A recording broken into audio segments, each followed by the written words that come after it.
টাঙ্গাইলের সখীপুরে স্ত্রীর হাতে স্বামী খুন।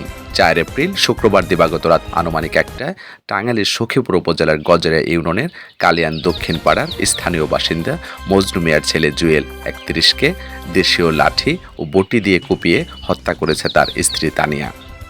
জানা যায়, গত রাত ১টার দিকে তানিয়া তার স্বামী জুয়েলকে খুন করার পর লাশ গুম করার জন্য ঘরের ভেতর থেকে টেনে হিঁচড়ে উঠোনে বের করার সময় বাড়ির অন্য সদস্যরা দেখে ফেলে।